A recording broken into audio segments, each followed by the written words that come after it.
We passed a very aggressive and competitive tax credit several years ago, and ever since that happened, the industry has exploded.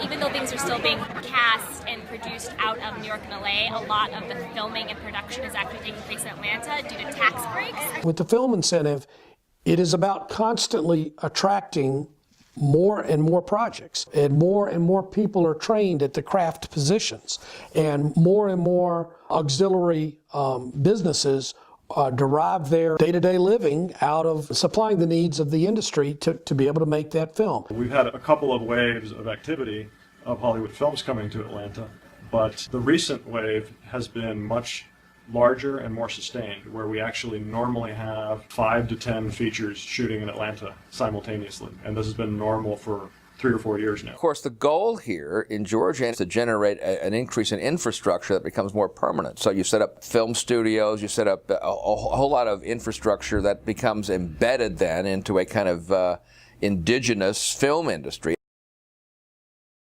I've never found a case that a company has made a strategic investment because of a tax law or some kind of special tax arrangement. I think, any big city is going to have a lot of video work these days.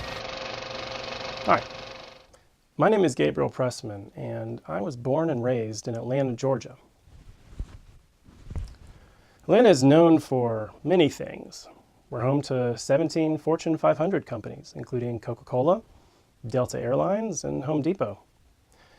We're the home of Ted Turner, who founded CNN and lots of other TV channels. We have the world's busiest airport. One thing we have not historically been known for is film. In fact, the most famous film about Atlanta, Gone with the Wind, based on the book by Atlanta native Margaret Mitchell, which won 10 Academy Awards in 1940 and is still the highest grossing film of all time, adjusted for inflation. That was filmed in California, and mainly on sound stages and backlots.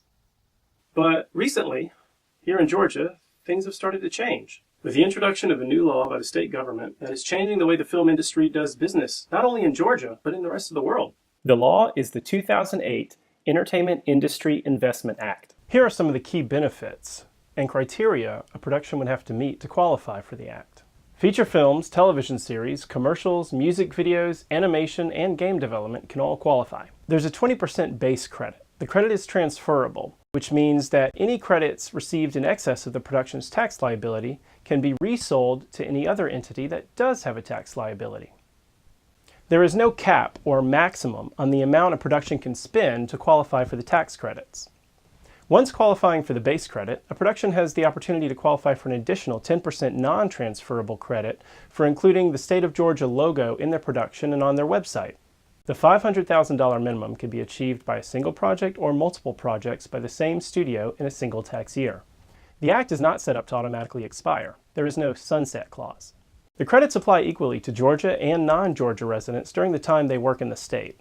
Travel, insurance, the scoring of new music, and post-production, such as editing and special effects, can all qualify if they meet certain requirements.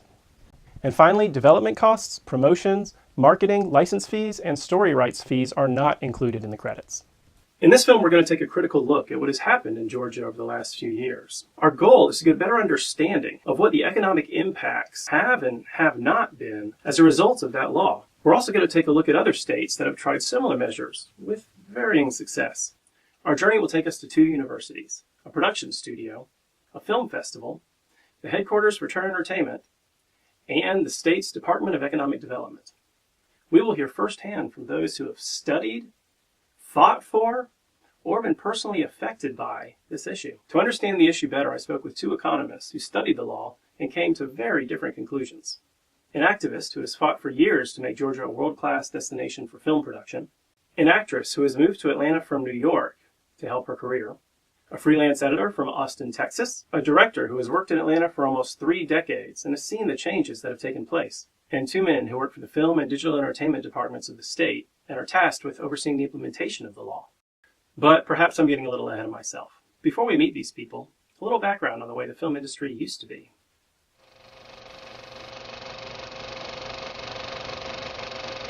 In the early days of cinema, most films in America were made in the Northeast, home to Thomas Edison and his Motion Picture Patents Company. Thomas Edison's team of inventors in New Jersey had invented the kinetograph, an early motion picture camera, and over time his company developed or bought so many filmmaking-related patents that they made it difficult for independent filmmakers to make and sell their films without being sued. To escape this stranglehold on the film industry, many filmmakers moved out west to California and set up in a small area known as Hollywood in Los Angeles. Here, not only could they enjoy the better weather necessary for outdoor filmmaking of the time, but if Edison sent law enforcement after them for violating his patents, they could easily flee to Mexico and out of the law's reach. Eventually, Edison's company was ruled to be a monopoly and dissolved, and Hollywood became synonymous with filmmaking for most of the next century as it churned out film after film after film. This began to change in the early 1990s, when Los Angeles faced the problem of runaway production. Runaway production refers to film and television productions that are intended to be shown to an American audience and often depict American locations, but are actually filmed in another country, usually for economic reasons. The biggest benefactor of runaway productions has been Canada, who at one time was said to capture 90% of the runaway productions leaving the country. Among economic runaway productions, there are two types: natural and artificial.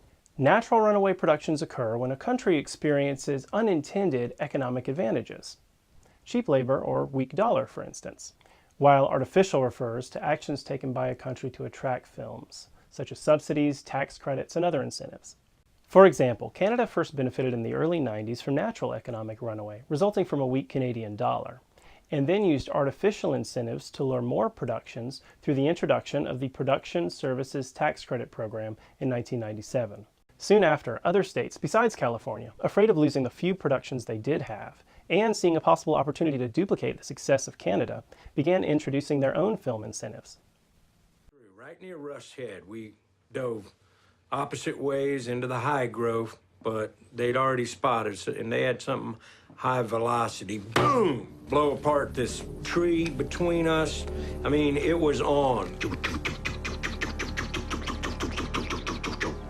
Television shows like True Detective are a good measure of the success that Louisiana has had with its tax incentive program. Beginning in 2002 with the Louisiana Motion Picture Tax Incentive Act, Louisiana has had one of the oldest, most consistent, and most successful film tax incentive programs in the country. In fact, Louisiana is often ranked number one in surveys about which state has the best production incentives in the country. And, according to a report released on March 6, 2014 by Film LA, the Los Angeles Film Office, Louisiana for the first time surpassed California in number of productions for a given year for 2013.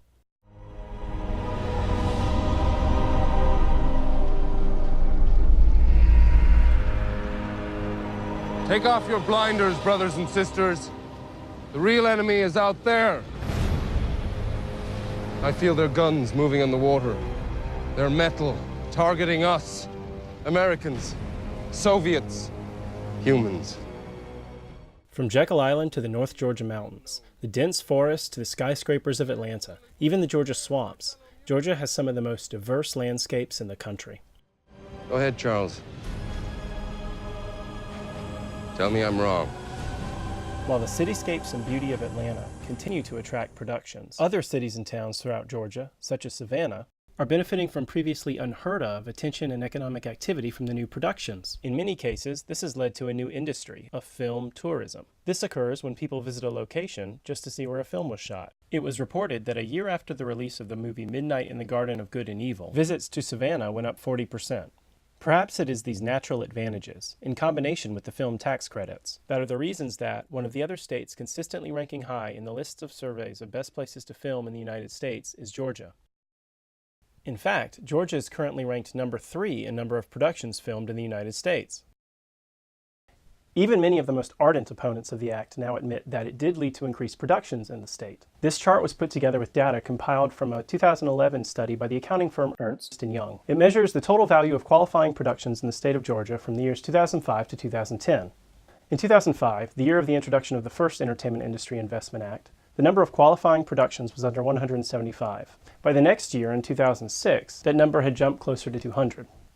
The number fell sharply in 2007, before the 2008 introduction of the new Entertainment Industry Investment Act. As you can see, this act was hugely successful in attracting productions to the state. In 2009, we saw well over 500 qualifying productions, and by 2010, the number was over 600.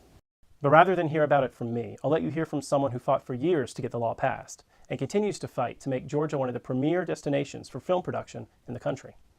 My name is Craig Miller.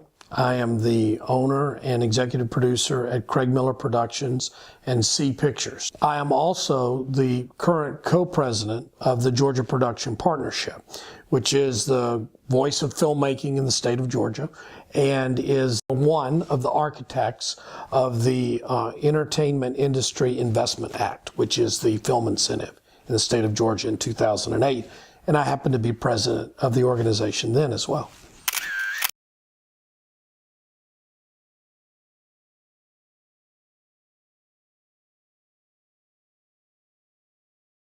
The group today consists of over 1,100 corporate and individual memberships, and we are advocates. Our main direction is to be advocates for the film incentive in the state of Georgia. I asked Mr. Miller to help me understand some of the details of the law. So there are a couple of things that are, as the bill exists today, are important. Right now, you need to shoot your film or your project in Georgia. It's not like you can shoot in some other state and then bring the finished product or bring the raw material here and edit it together. That wouldn't count. The second thing is there's a $500,000 minimum spend. Now, there are two ways of approaching that. You can do a project that is budgeted for more than $500,000, or you can aggregate that money. After learning about the program, I wanted to see if I could find someone who had come to Georgia because of the tax credits. While at the Atlanta Film Festival, I found just such a person. Other cities have long been known for their prestigious film festivals, such as the Tribeca Film Festival in New York, the Cannes Film Festival, which takes place each year in the south of France, and of course the Venice Film Festival, part of the Venice Biennale, which takes place every year in Venice, Italy. Each of these festivals is known for attracting huge celebrities. The winning films often go on to receive other honors, perhaps even Academy Awards. While film festivals in Georgia are nothing new, the recent production activity has led to an increase in the number and scope of festivals in Georgia, such as the Atlanta Jewish Film Festival and the Atlanta Film Festival. Hi, I'm Candy Washington and I'm an actress.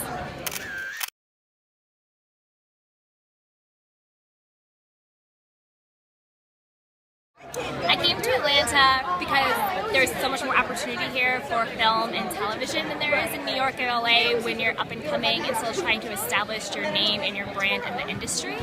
I asked Candy what factors led to her decision to move here, especially from New York, a place with no shortage of film and television productions. Even though things are still being cast and produced out of New York and LA, a lot of the filming and production is actually taking place in Atlanta due to tax breaks. At the end of the day, they're making more money on their production because they filmed in Atlanta. The cost of living is much lower. So I really came to Atlanta for opportunity, better quality of life. Also while at the festival, I had the opportunity to speak with Jose Acosta, a veteran Atlanta filmmaker, on his thoughts on the Entertainment Industry Investment Act. Hi, my name is Jose Acosta, and I'm a DP and director in Atlanta, Georgia.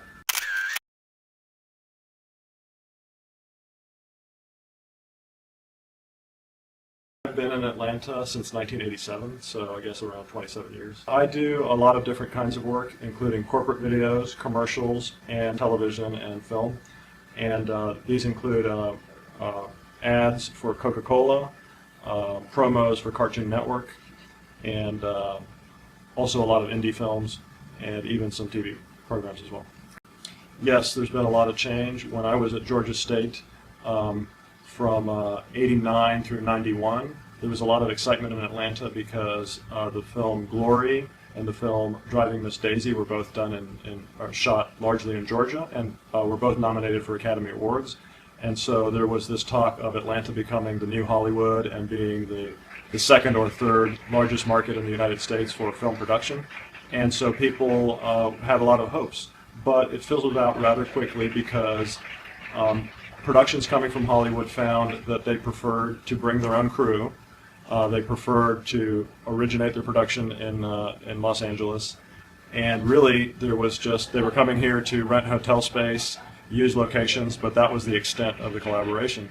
And the tax incentives that brought them were short-lived, and the state dropped them after a while. And so we've had a couple of waves of activity of Hollywood films coming to Atlanta, but the recent wave has been much larger and more sustained, where we actually normally have 5 to 10 features shooting in Atlanta simultaneously, and this has been normal for 3 or 4 years now.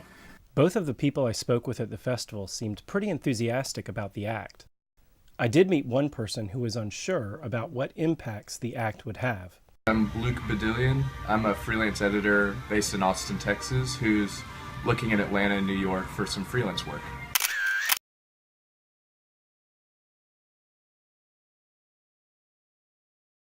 I asked Luke why Atlanta was one of the cities he was considering. Because it's a hub of video and film these days. And I think the reason for that is maybe the tax incentives that bring a lot of the big stuff here. But I think, any big city is going to have a lot of video work these days. It seems to be a growing industry in general. Any big city is going to have a lot of film. I think of like LA, and I think of New York, and then after that I think of SF, and I think of like maybe Portland and Chicago, Austin, where I live, and Atlanta. So all those places are places where I will be living if I continue to do this. Getting the opinions of people who work in the industry is enlightening, but to really understand the economic impacts, I would need to speak with someone who has studied the issue in depth. I decided it was time I spoke to an expert. I'm Bruce A. Seaman in the economics department here in the faculty at Georgia State, and I've done a lot of work on economic development questions for many years on many projects.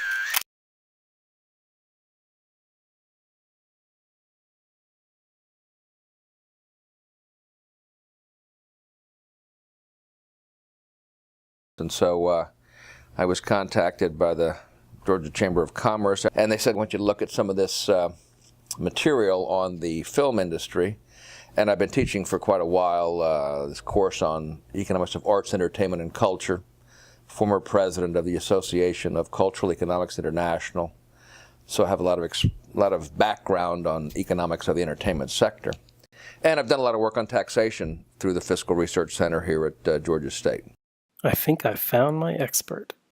So the issue of the tax credits is sort of one of many tax credit questions that all states face. So these are always somewhat controversial questions because they are a fairly big drain on the budget, and it's a big issue of whether or not they pay off. Well, of course, the way the program is set up in Georgia, and I think in any other state, the goal is to be able to qualify for the tax credits only if a certain threshold amount of money is being spent within Georgia. So there is an attempt. Of course, you have these accounting issues about exactly how you can document this. That's a good point. With all this new activity going on, and all these interested parties wanting a piece of it, how do we make sure everyone is following the rules? And what's more, how can we address the economic impact of the act unless we have a good accounting of what's going on now? It turns out it's not very easy. This effort started about the need in Georgia to really coordinate all the different sectors in the creative media space. Dr. Seaman had been invited to speak at the Georgia Chamber of Commerce about his proposal to study the economic impacts of the tax credits, but also about the difficulties gathering reliable data on the issue. What's the workforce needs of the industry going to be, not just today, but 10 years from now? What are the policy needs going to be, not just for our film studios, but also for our gaming industry, for our music industry? As well as what's the right strategy around marketing and branding. We've had discussions with everybody at the Capitol that's interested in this field. Governor Deal obviously knows what we're doing. He's been sending folks to us to have discussions over the last few months, as well as the Lieutenant Governor.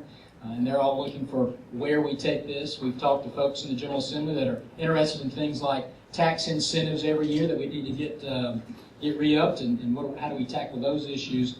But one of the most important issues that you guys identified was making sure that we had the right economic model. We've had some models done before from the industry itself Some legislators appreciate those, some of them don't.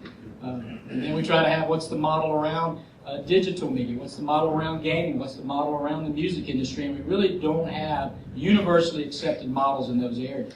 So we reached out to Dr. Bruce Seaman, who's with us today from Georgia State. We reached out to engage him in helping us develop an economic model that we can all stand behind, support, and more importantly, that the members of the General Assembly will say, we believe this is the right model, these numbers are correct, let's go do this policy effort, let's go do that. So please welcome Dr. Seaman. I wrote quite a few papers roundly condemning economic impact analysis, and I've been asked to do those studies ever since. Everybody talks about the multipliers of these in-plan models and the one here at Georgia Tech. There are only certain plausible ranges for multipliers. And depending what the area is, it's going to be somewhere between, depending how small the area, about 1.15 and maybe 1.9. The multiplier effect is defined as how much of $1 that comes into a community is then respent in that same community, thus creating new economic activity. When you consider the money that is spent, and respent again in the same community as a result of the $1, you add all the numbers up, add it to the original dollar, and you get the multiplier. This graph shows an example. Imagine a film producer comes to Georgia and wants to rent a house to use as a set in one of his films. For every dollar that he spends on renting that house, how much of it stays in the community and is respent to create new economic activity? After giving the dollar to the owner then goes and spends that dollar, some of it inside the community, some of it outside. In this example, he spends about 40 cents of it inside the community. 60 cents of the dollar then leaves the community. This new economic activity resulting from the first transaction is called turnover, and the amount of money that leaves the community is called leakage.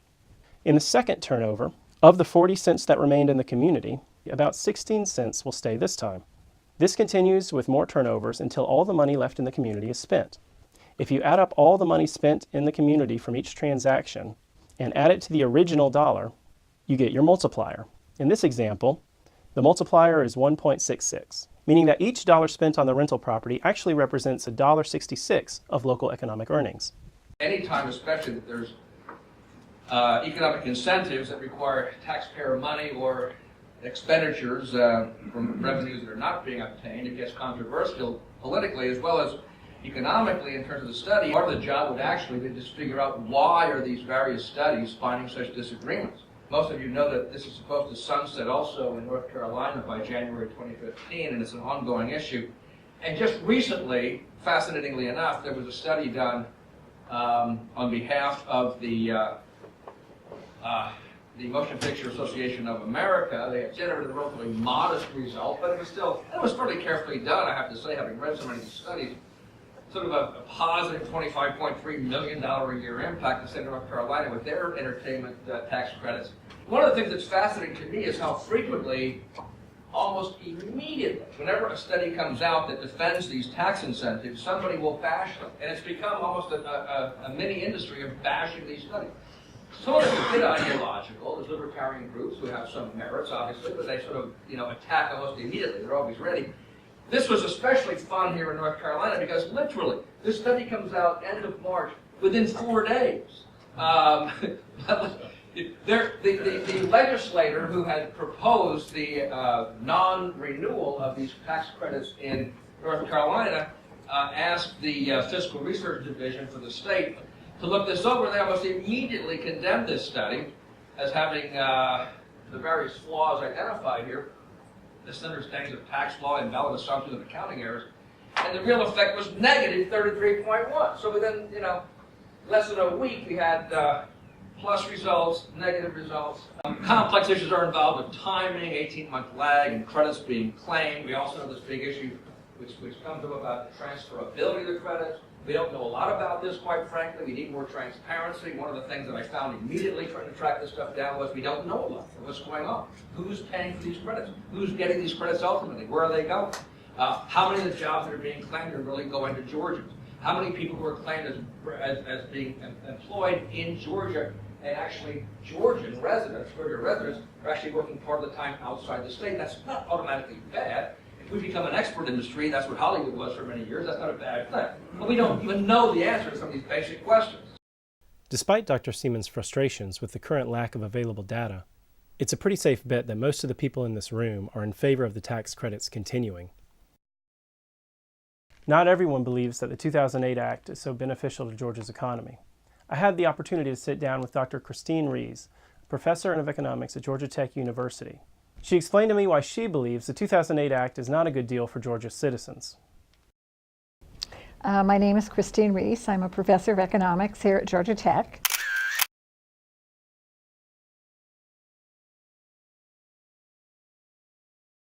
I began really thinking about film tax credits as part of my appointment by the legislature to the Special Counsel for Tax Reform and Fairness for Georgians. This appointment began in 2010, and our assignment was to really review, for the first time since 1936, the overall tax code of Georgia, and to make a recommendation for tax reform to the legislature. I asked Dr. Rees if she believed that the tax credits were successful in creating jobs as the proponents say. Yes, of course. Anyone would expect that if you give somebody a tax credit, they're going to create jobs. And so that'll be an addition to the job bank in Georgia. Now, whether it's good for the economy as a whole is another question. What is often, when you're looking at tax policy, if you're looking at a specific situation, what is often missed is that when someone gets a tax credit and pays less taxes, someone else pays more taxes. And the someone else who pays more taxes may leave the state or may reduce their own hiring or raise their prices or raise their costs, and therefore they will reduce jobs. So what you'd really have to ask yourself, which these kinds of studies do not, is what's the net effect? In order to do that, you have to trace through who else is paying the additional tax. First of all, how much tax is being foregone? Who else is paying that additional tax? And what that does to their industry, how many jobs you lose. So overall, it takes a much more detailed study than anyone ever does in order to figure out whether the net effect for the state is positive or negative. I asked Dr. Rees about the difficulty in gathering data for an economic impact study on the film tax credits. Well, yeah, that's a real problem anytime you're dealing with the state level. Now, Georgia, as you may know, is constitutionally required to keep a balanced budget. So we are one of the most frugal states in the union. I believe we're 47th in the amount of spending, state spending, that we ask our population to contribute. So we're very frugal, and that means that most of our departments will not have the most up-to-date computer facilities, information gathering facilities, and so on. Also, most states, particularly with the Department of Revenue, which is what you're talking about, would be capturing this information. In most states, the Department of Revenue is leaning more and more on the federal government, so that the state departments of revenue will take the information already captured through the federal returns and use those returns, and are finding less and less perhaps need or spending less and less to capture additional information. For instance, how many particular productions are in this state at this time or in this year. This gets at the heart of one of the biggest problems of the Entertainment Industry Investment Act. The most basic figures for these productions are not consistently tracked. If we can't even track something as basic as how many productions are qualifying for the tax credits every year, how can we track something much more complicated, like how much of the money is staying in Georgia? Without reliable economic data, you can't carry out a good study. And without a good study, how can you possibly know the true economic impacts of any change in the law? I had 2 interviews left, both with the Georgia Department of Economic Development, or GDECD, in the Film, Music, and Digital Entertainment Division.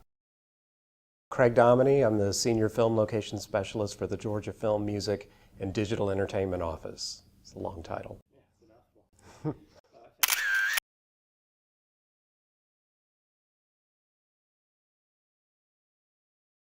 The film industry, I like to look at it as being similar to other industries. In that they look for the best financial incentives in different states and countries where they're going to place their business or considering placing their business. And we passed a very aggressive and competitive tax credit to attract the industry several years ago. And ever since that happened, the industry has exploded in Georgia. So that was really sort of what brought us to the next level. For us to have these facilities that have opened up here, like Pinewood recently, and others that, and UE Screen Gems, and others that may be coming in the future, that will enable us to get larger projects that will hire more Georgians and also spend more money in Georgia. I asked Mr. Dominy what changes he would still like to see take place in Georgia. Well, we would love to see more infrastructure. We fill the stages almost as fast as they're built. So to build more of those, to have more options, will bring more projects to the state. But we also need the crew to be able to support these projects, which is a big deal. Certainly we want as many Georgians as possible to be hired on these shows. And the production companies want that too, because that's less people they have to fly here and pay for their lodging. And so that's going to be a big deal for us in the future, is to train certainly the next generation of film crew in Georgia. There are already several, I think about 19 schools now that offer some sort of film and TV degree program, which is a lot more than I remember. I've been here many years, so there was only a handful of schools that used to have it, but now many other schools are doing that, or also partnering with companies to offer training for future crew members, and the unions are getting involved in that as well. So that's going to be a big deal, is training more and more filmmakers and film crew in Georgia. Because video games, animation, and other digital entertainment are also included in the Entertainment Industry Investment Act, I spoke with Asante Bradford, also with the GDECD, in the Digital Entertainment Division. Though he declined to be interviewed on camera, he provided written responses to my questions. I asked him why he believed digital entertainment was important to Georgia's economy. Mr. Bradford responded that smartphones and tablets will increasingly drive where and how content is delivered. He went on to say, "We expect not only greater consumer adoption of these devices, but also new opportunities for Georgia companies to create brand experiences on tablets, smart glasses, mobile phones, and other technologies. We expect Georgia developers and companies to play a big role in this new developing digital landscape." We can originate world-class films in Georgia. I think our job is to keep people informed and to make sure that someone is doing due diligence to show that we are actually improving the economy in Georgia. In the very beginning, when a studio is thinking of where they're going to shoot their next film or TV show, they don't even have to have ever set foot in Georgia for them to make a pretty reasoned decision that they're going to come here. We see that a lot. They have number crunchers in LA who are doing spreadsheets on Georgia and the other states and countries that have incentive programs. And everybody knows the ins and outs of the incentive programs at this point. So they do a Georgia budget before they even set foot here. And sometimes the decision is made right then and there, or other times they come out and still scout locations and things like they used to do. But a lot of these decisions are financial decisions made in Los Angeles, and they come here based on that. I hope you found this documentary to be informative and entertaining. As a Georgia native and someone who enjoys films as much as I do, it's exciting to see all the new production coming to my home state. But until we find a way to accurately track the data resulting from this new economic activity, we will never know the true impacts of the Entertainment Industry Investment Act, as Georgia attempts to become the new Hollywood of the South. Or Yollywood. Yollywood. It's funny.